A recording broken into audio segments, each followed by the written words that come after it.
Ganda ano? Ganda talaga ng mga bonsai natin mga amigo. Oh. Hello guys! Welcome back to our YouTube channel. For today's video, nandito po tayo sa ating pinagagawang bahay.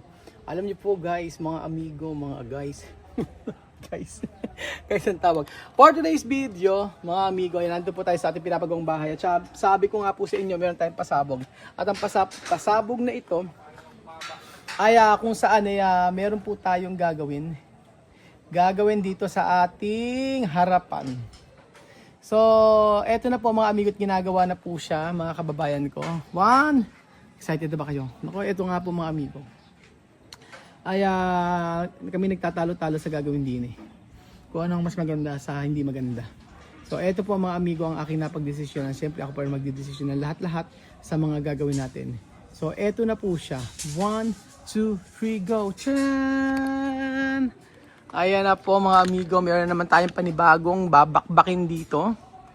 Tapos na ang bahay pero gusto natin magbakbak. Eto, ipapaliwanag ko sa inyo isa-isa mga amigo bakit tayong may ginagawa dito. Magkakaroon po tayo dito ng mahabang canopy. Yes po, mahabang canopy. Yan. Dahil nakita ko kasi na masisira unti-unti yung pintuan natin doon na kahoy kapag hindi natin nilagyan.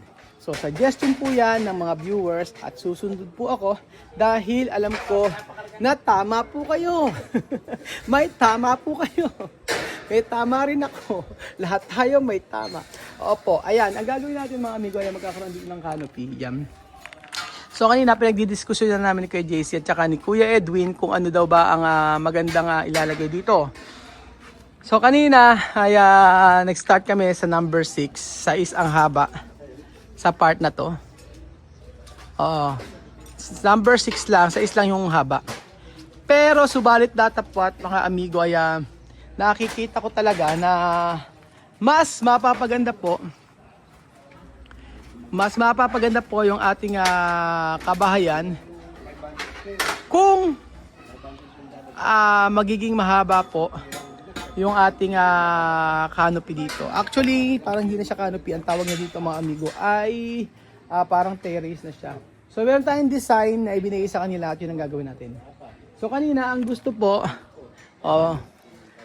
nila ay 6 lang tapos nakababa. Ay, sabi ko, hindi maganda pag nakababa. Dapat dyan, pantay. Pantay po mga amigo. So, ayan, pantay ang gagawin natin dito. Pantay ang bubong pantay po ang bubong. So kapag hindi pantay ang bubong, hindi siya maganda. At isipin nyo, yung taas natin nakapaganon siya. Yung taas niya nakapaganon, no? Naka-slant siya pa ganyan. Ayan. Pero, eto kanina ginawa nila, eto naman nakaganon. Ang pangit, nakabuka. So sabi ko, hindi. Ang gawin nyo dyan, ipantay nyo. Oo. Dahil po si Engineer Raul, Engineeran lang. Ayan po, sabi po ni Kuya Raul, mas maganda po, ayan. Ang gagawin po natin dito ay syempre kailangan ilabas. Oo. Kasya sa sasakyan pa rin ano? Oo. Okay, sige. Kasya pag ganyan lang yung paa. So eto mga amigo yung ating papagawa. Actually, tapos naman na siya, maganda siya. Kaya lang ang main concern natin dito isa siyempre, hindi lang po pwede na laging umaambon dito. At isa pa yun, yung sikat ng araw din sa tanghali talaga. So, mas maganda na rin na maglagay tayo talaga dito ng canopy. Pero maganda yung design na napili ko. Mamaya pakikita ko po sa inyo. Abangan nyo po yung magiging design nito. Here. Ayan. Kung tutuusin mga amigo, tapos na siya. Gawa na siya. Ayan. Oo. Ganyan. Pero nakukulangan po ako. At gusto natin ay mapaayos. Sayang naman kasi pintuan natin. Ang suggestion, palitan na lang yung pintuan natin. Bakit papalitan? Tapos na. Ano na? Hanggang dulo na? Ay, hindi naman pwedeng hanggang dulo. Okay na yan hanggang dyan. Okay na yan. Parang after... tapos talaga natin napakaraming ilaw, yung maliliit. Yung parang pagpasok mo parang sa hotel ganyan. So So lalagyan natin ng maraming ilaw yan mga amigo. 1, ilaw yan. 10. 1, 2, 3, 4, 5, 5. Alala? Sa katerbang ilaw po ang lalagyan natin dyan mga amigo. Paramihan tayo ng ilaw. Paramihan ng ilaw ang ilalagay natin dito. May nakikita kasi ako mga amigo yung sa mga hotel, yun mga amigo. Hindi naman siya kamahalan kasi yung ano na to, yung mga materials dito. Actually, ang naubos ko lang dito ay nasa halos po 14,000. 15. Sa mga siguro mga nasa 20 plus lang. Oo, dito sa mga bakal-bakal pa lang. Yan. Eh di, yun na po ang gagawin natin. Pero siyempre, bukod yung labor, bukod yung meron pa lagi yung ilaw, electric, ay yung cable, yung wire, yung ilaw, bukod pa po yun. So, medyo, pagka natapos, medyo mahal-mahal na rin siya. Hindi nga lang, at least nakuha natin yung gusto natin. Kasi, hindi talaga siya okay mga amigo kapag walang ano ito, parang canopy, pag walang parang terrace. Yun ang sinasadya sa mga viewers natin. Oo. Yun po. Ayan. Antayin natin mga amigo. Mas maganda mahaba. Kasi nakaangat naman yung ano yan eh. Iaangat naman po namin yung ano nito. Iaangat namin yung dito sa part na to. Paikot yan para maganda. Bali yung etong yung kapal na to, yun na yun. Ganyan na siya kakapal. Ito. Ito na ano natin ano. Oh, ito na yung sinepa niyan, mga amigo. Ganyan siya kakapal. Oh. Bakit? Ano mangyayari? Bibili ulit tayo.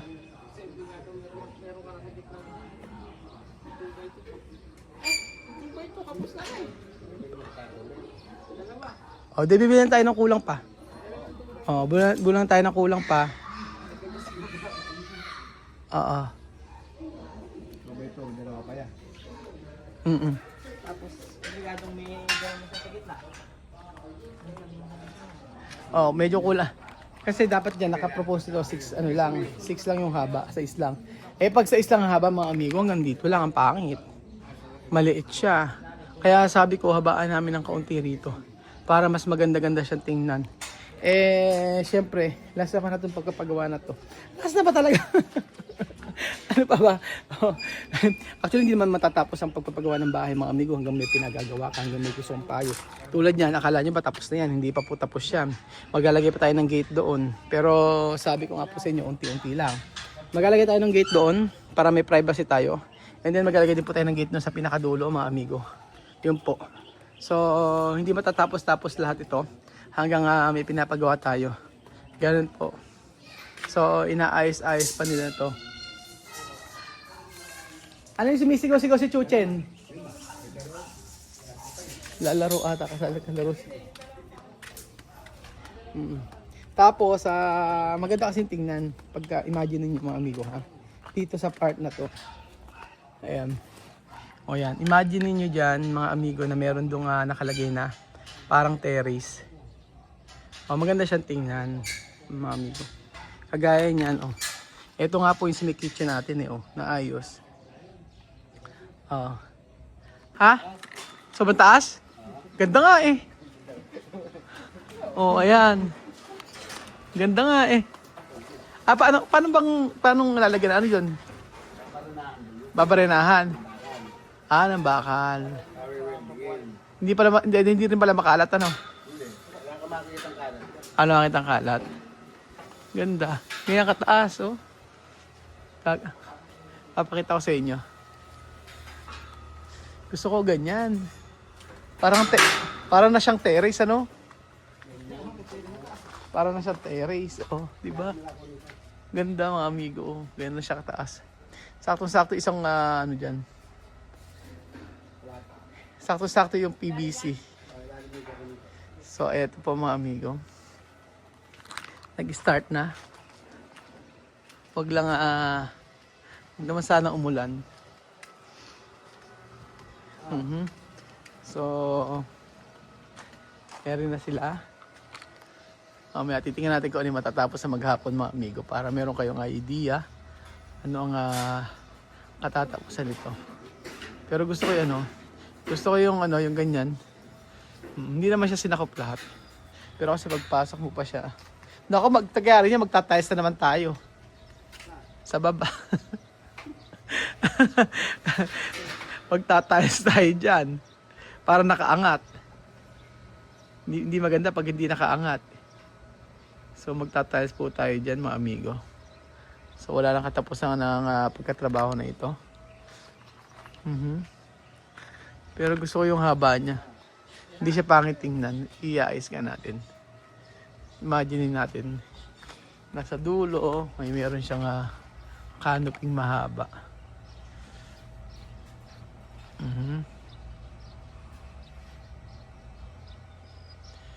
Nakaangat siyang ganun. Oh, yan. Maganda na siya. Mas gusto ko yung ganyan mga amigo. So, mamaya po ay babalikan natin sila kung ano yung matapos ngayong araw. So, eto na po mga amigo ang nagawa ngayon.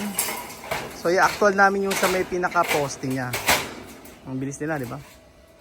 I-actual natin yung napakainit pa. Ang init. I-actual po natin mga amigo yung pinaka-posting niya. Tingnan natin kung anong mas maganda. Kung yung pinaggayahan ba natin o magbago tayo. Ang taas. Mahaba pa rin. Nakahiga.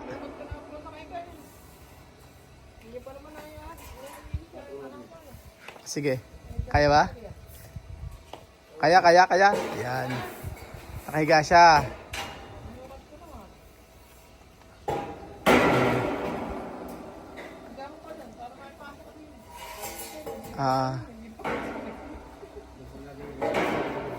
Ayan. Tanggal nyo kaya muna yung halaman.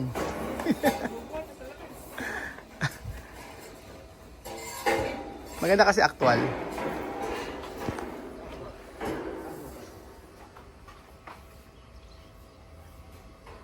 Ay, marang mas maganda nga yung makapal.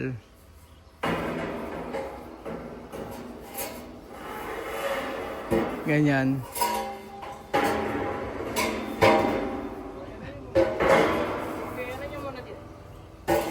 Ayan. Ayun. Ganon. Sige. Kaya ba? Yung halaman. 25,000. Binasag. Ayan, ganyan actual niya. Ayan ang actual niya. Ay, okay. Oo, tama nga. Mas maganda. Pero dapat talaga makapal. Yung sa may, natin. O, ayan. Ganyan yung actual natin. Ay, naka-slant siya mga amigo. So, try natin yung isa. Pero dapat kuya, makapal talaga.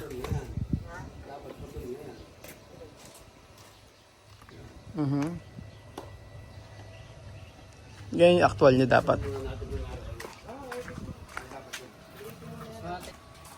And then ito yung isa. Nabasag. Huwag mababasag ang salamin. Ayan ang ulan. Okay siya.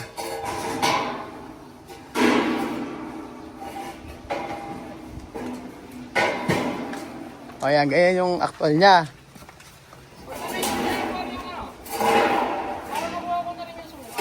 Ayan.